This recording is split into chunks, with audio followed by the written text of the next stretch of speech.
Okay, that number you see on your screen, $50,000 for an ounce of gold. Let's be clear, this isn't some wild guess or market speculation. It's actually the result of some very simple and, frankly, very uncomfortable arithmetic.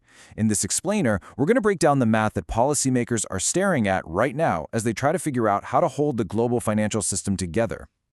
So this is the first question on everyone's mind, right?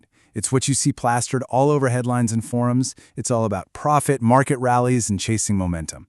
But what if I told you that's completely the wrong way to look at this problem? See, the people who are actually in charge of the system, they aren't thinking like traders. They're not glued to the daily price charts. Their job is to worry about the long-term survival of the entire system. So they're coming at this from a totally different angle. And there it is. This is the colder, more bureaucratic question that truly matters.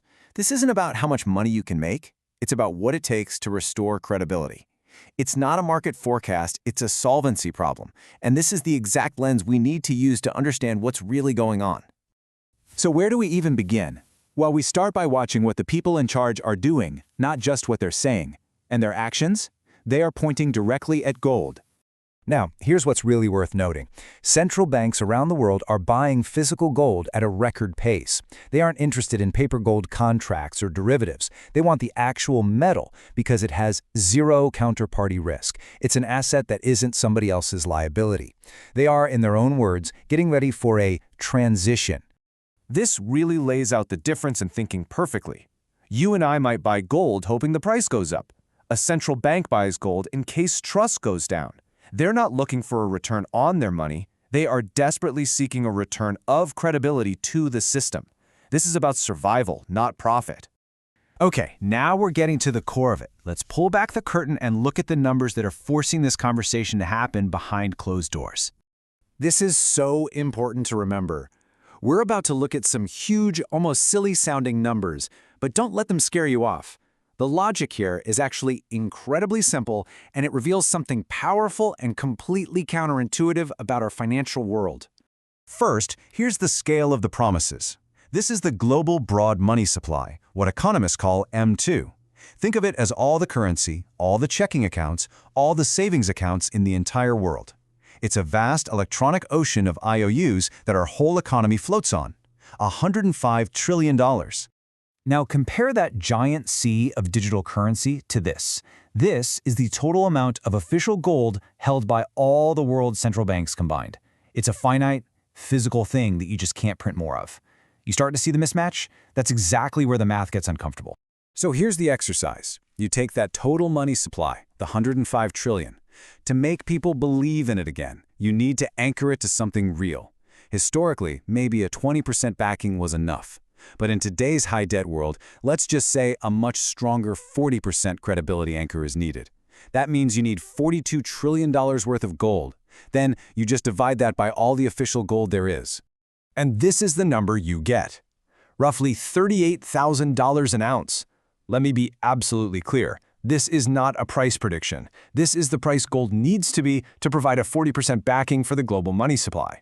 It's just arithmetic. By the way, if this explainer is making you rethink things, do us a quick favor and hit that like button and subscribe so you don't miss our next deep dive.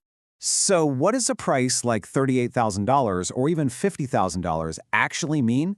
It's so easy to get this wrong and think it's just some crazy speculative bubble. But the reality is, it's something much, much more profound. Okay, this is probably the most important counterintuitive idea in this whole explainer. It's not that gold's value is exploding into the stratosphere. It's that the value of the unit we use to measure it, the dollar, is being redefined downwards. Gold is still gold. It's the yardstick that's changing. And don't for a second think this sort of thing is unprecedented. It's happened before. In 1934, the US government literally just redefined the dollar against gold overnight.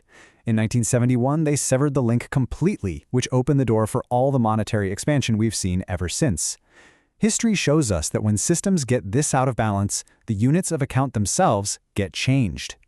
All right, let's bring this all home and get crystal clear on what a $50,000 gold price would actually signify for all of us. What we're talking about is a monetary redefinition. It's basically a formal reset. It's an official event designed to absorb all the extra currency that's been created over the decades and re-anchor the system to something believable. restoring trust in a single move. This chart really shows you what's at stake. Think of the gold price like a fever gauge for the financial system. At $5,000, the system is clearly stressed. At $15,000, it's screaming for major reforms. But a price up near $50,000, that's not a signal of stress anymore. That's the signal that a redefinition has already happened. So, if you take one thing away, let it be this. A $50,000 gold price doesn't mean we're all going back to using gold coins. It doesn't mean a hyperinflationary apocalypse. It simply means the dollar has been officially repriced to make the system's balance sheet work again. It's actually meant to be a solution, not a catastrophe. And all of this leaves us with one last really provocative question. It's not about if this price is possible. The simple math says it is. The real question is, given the sheer scale of the imbalance, can long-term trust in the system ever be restored without something like it? The numbers, they seem to be suggesting the answer is no.